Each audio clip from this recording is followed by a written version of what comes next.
It's Richmond, baby.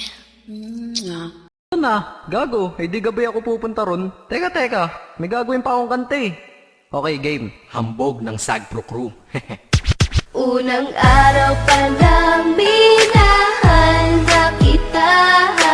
Bakit ba ganito ang aking nadama? Di man kita lubusan ang kilala. Ano naman, basta mahal kita.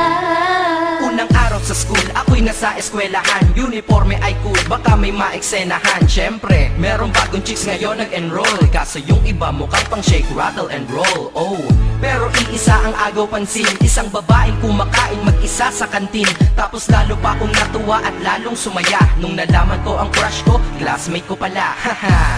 Ngayon nga madiskartehan, wala akong pake kung magtaray o mag-enartehan. Basta gusto ko lang sabihin salitang nakakasado. Sa exam ng puso ko, alam mo ba ikay pasado? Pero teka lang, pangalan mo di ko pa alam.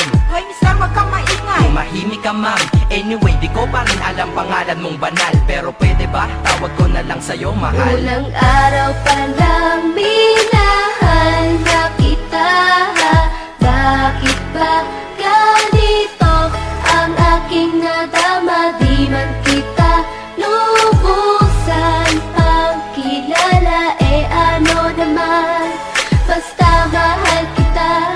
Second subject, andun kami sa may lab. Hindi ako nakikinig, titig ako kay may love. Oo, love na nga kita, L-O-V-E. Di ko dama ang pagod ko kahit na mag-PE. Pag topic ay PC, ito'y hindi easy. Kaya ikay busy, pero ako'y sisi. Ngit pa rin sa oras mo kahit ikaw ay mainis. Kasi ikaw bumubusog sa puso ko kapag recess. Kung eskwelahan ng puso ko, ikaw ang principal. Dahil sinusunod lamang nito kanyang minamahal. Laig ko pa ang first honor kapag nakita kita, ikaw solution.